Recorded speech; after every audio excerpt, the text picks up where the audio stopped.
Ito yung gagawin sa kabutihan ng mga mabuti na dapat gawin sa ating kapwa. Love one another. John chapter 15, verse 12.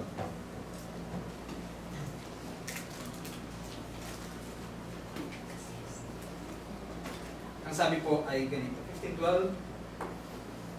Ito ang aming utos, ang nagsasalita po dito, walang iba kundi ang ating Panginoon Kristo.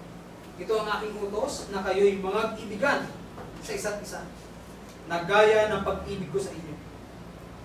Walang may lalong dakila. Walang lalong dakilang pag-ibig kaysa rito, na ibinigay ng isang tao ang kanyang buhay dahil sa kanyang mga kaibigan. Ito yung gagawin natin bilang mga Kristiyano. Ipadama natin yung pag-ibig sa ating kapwa. Matthew chapter 22, verse 37. Pag-ibig sa Diyos at pag-ibig sa kapwa. Kasama ito sa gagawin natin. Matthew chapter 22, verse 37. At sinabi sa kanila, iibigin mo, sa 36, Guro, alin baga ang dakilang utos sa kautusan? Ang sabi ng binata. At sinabi sa kanila, iibigin mo ang Panginoon mong Diyos ng buong puso mo, at ng buong kaluluwa mo, at ng buong pag-iisip mo. Ito ang dakila at pangunang utos. At ang pangalawang katulad ay ito, iibigin mo ang iyong kapwa na gaya ng iyong sarili. Sabi diyan, iibigin mo ang iyong kapwa na gaya ng iyong sarili.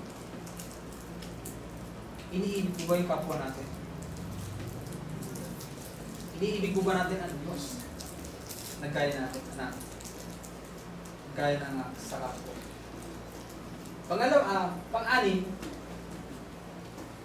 1 Thessalonians 5:17. Manalangin ng walang pati. Sinama ko ang bagay nito na dapat gawin din ng mga tao. Kasi baka minsan, pag uwi natin, galing trabaho, nakalimutan mo na magpasalamat na nakaligtas ka doon sa daan na napaka-traffic. Na walang nangyari sa'yo.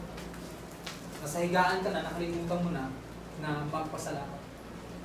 O bago ka magtanggap ng pagkain, baka hindi mo na napasalamatan. Tanungin natin sarili natin, nananalangin ba tayo?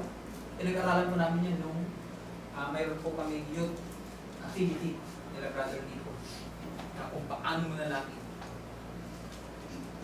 Dapat manalangin tayo. Magpasalamat tayo. Isa yan sa dapat gawin ng mga Kristiyano. Pag-gising sa umaga, pagtanggap ng pagkain, patuloy na kaligtasan, dapat natin pagpasalamat din sa Diyos. At kalugod-lugod yun sa Diyos. Dahil naaalala natin siya sa tuwi-tuwi na. Kaya nga, manalangin kayong walang pati. Anytime, pwede ka manalangin. Kahit anong sitwasyon. Dako tayo doon sa gawain ng masama. Dahil yung gawain ng masama na ito, yung mga makamundong mga bagay, ay hindi kaaya-aya sa kanyang harapan. Ang sabi sa Romans chapter 12,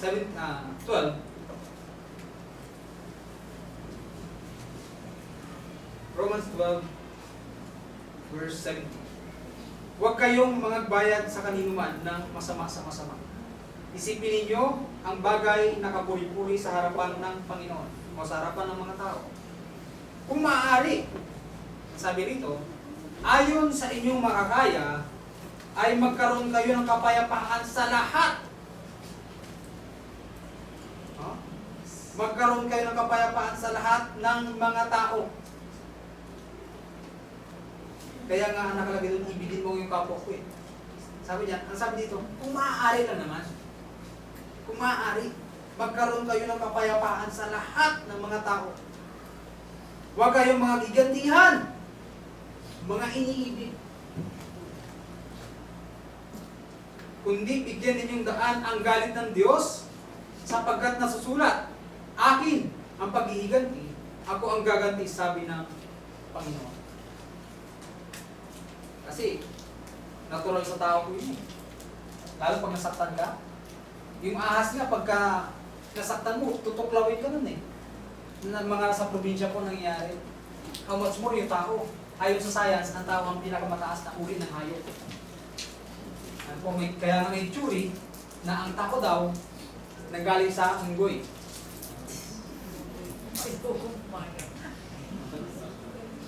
Naniniwala po kayo doon? Hindi ako papayag. Siyempre po hindi, dahil ang nakalagay sa Biblia ay ang Diyos ang nag-create sa tao. At ang sabi ni Brother Carayon, yung siya po ay buhay pa, nag-uusap po kami bago po magsimula ang church. Sabi niya, kung ang tao ay galing daw sa unggoy, bakit may unggoy pa ngayon? Yun yung sabi niya. Nakakatawa po na alalahanin yung gaya nun. Yung ginawa ni Brother Carayon, sinasabi niya, hanggang ngayon naaalala namin yung kabutihan ng ginawa. Kaya hanggat kaya mong mag-iwan ng magandang alaala, mga ginawa mo sa mga nakakasal mo, gawin mo. Dahil yun yung tatatak sa isipan ng mga tao. Ano sabi dito? Akin ang pag-iiganti, ako ang gaganti, sabi ng Panginoon. Kaya kung ang iyong kaaway ay maggutom, pakainin mo. Kung siya ay mauhaw, painumin mo. Baka naman, lagay nyo ng kung ano lang, pagka pinainumin mo kasi kaaway nyo na. Huwag naman, kasi ang utos sa atin, mahalin po eh.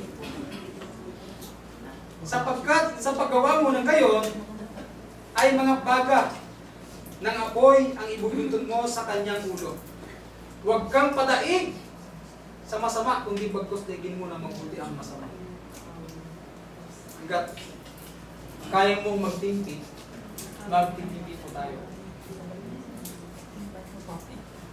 Ang sabi pa sa 1 Corinthians chapter 9, verse 11, tinatalog po natin yung gagawain ng masasama po. No? Ang sabi dito sa 6.9, ngunit kayo rin ang nagsisigawa ng kalikuan na nangagdaraya, at ito'y sa mga kapatid ninyo. O hindi ba ninyo nalalaman na ang mga liko ay hindi magsisipagmana ng kaharian ng Diyos o yung tinatawag na salvation? Huwag kayong pataya, kahit ang mga mapakiapi, ni ang mga mananamba sa Diyos-Diyosan, ni ang mga ngalunya, ni ang mga mambababae, ni ang mga mapakiapit sa kapwa lalaki, mga bakla po rito. Ito. Ni ang mga magnanakaw, sabi dito. Ni ang mga masasakim, ni ang mga manglalasing, ni ang mga mapagtungayaw, ni ang mga manglulupig, ay hindi magmamana ng kaharian ng Diyos. Sabi dyan sa 11, at ganyan ang ilan sa inyo. Ngunit nangahugasan na kayo, ngunit binanal na kayo, ngunit inaringganap na kayo sa pangalan ng Panginoong Kristo at sa Espiritu ng Diyos, at ang lahat ng mga bagay sa akin ay matuloy, sabi ng Diyos. So yung mga nagsisipaggawa ng mga ganyang bagay ay hindi magkakamit ng buhay na walang hanggan. Ang sabi ng Galatia, chapter 19, verse 21, yung nasa laman ay hindi mag-aani o magkakamit ng buhay na walang hanggan. Ang sabi sa Revelation,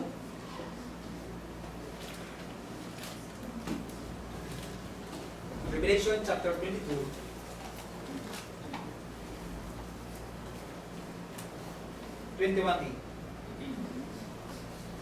ngunit sa mga duwag at sa mga hindi mananampalataya.